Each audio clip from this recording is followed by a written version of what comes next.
Nadreen ग्रामी, इस्लाम एक मुकम्मल ज़ाब्ता हयात है और ये ऐसा ज़ाब्ता हयात है जिस पर अंधाधुंध तकलीद नहीं की जाती, बल्कि इंसान अपनी अक्ल होश की तमाम तर ताकतों को बरूए कार लाते हुए इस पर तकलीद करता है, इसकी पैरवी करता है। इस्लाम में जितने ख़वातीन के हुकूक हैं, जिस तरह से औरतों के साथ, ख़वातीन के साथ, बच्चियों बेटियों के साथ अदब और मोहब्बत से पेश आने की तलक़ीन की जाती है, शायद ही किसी और मज़हब में की जाती हो। आज की इस वीडियो में आपको एक ऐसी ही खूबसूरत और ईमान अफरोज़ वीडियो हम दिखाने जा रहे हैं जिसे आप देख कर अश कर उठेंगे और इस नौजवान को भी खिराज तहसीन पेश करेंगे। ये वीडियो खाना काबा के सहन में नमाज अदा करती हुई एक बच्ची की है। वो बच्ची नमाज अदा कर रही थी, नमाज पढ़ रही थी कि इतनी ही देर में एक फ़ौजी जवान जो कि वहाँ पर सिक्योरिटी पर मामूर था, वो आकर खड़ा हो गया।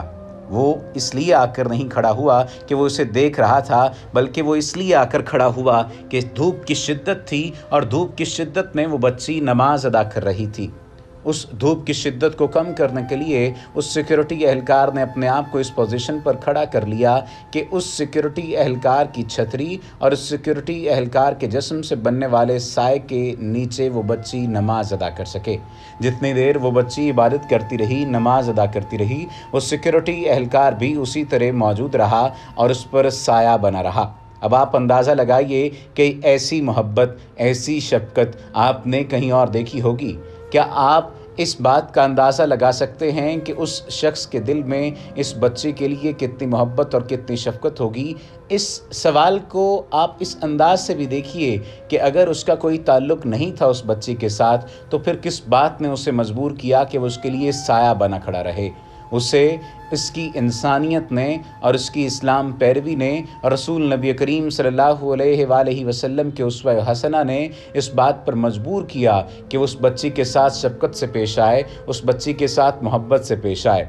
बाद में वो बच्ची उस शख्स से मिली भी, उस सिक्योरिटी एहलकार का शुक्रिया भी अदा किया और उस सिक्योरिटी एहलकार ने भी अपनी मोहब्बत का इज़हार उसके माथे पर बोसा लेकर उसके सर पर हाथ फेरते हुए किया। अब आप बताइए कि इस शफ़क़त और इस मोहब्बत और इस एहतराम औरत को आप किस नुक्ता नज़र से देखते हैं? हमें इस्लाम के सुनहरी उसूलों पर कारबंद होना होगा। हमें अपने अंदर इसी जज्बे को परवान चढ़ाना होगा कि जब रसूल करीम सल्लल्लाहु अलैहि वसल्लम अपनी बेटी के आने पर अपनी कमली फैला देते थे, अपनी चादर फैला देते थे और रसूल नबी करीम सल्लल्लाहु अलैहि वसल्लम इतने इज़्ज़त व एहतराम के साथ उनको रिसीव किया करते थे, उनको वेलकम किया करते थे। यही तालीमात अगर हमारी ज़िंदगी में आएंगी तो हम औरतों के तक़द्दुस को मज़ीद बहाल कर सकेंगे, मज़ीद बेहतर कर सकेंगे। औरतों के तक़द्दुस को बहाल करना होगा, औरतों के तक़द्दुस को बेहतर बनाना होगा और हमें रसूल नबी करीम सल्लल्लाहु अलैहि वसल्लम के उसवा हसना पर अमल करना होगा। वमा अलैना इल्लल बलागुल मुबीन।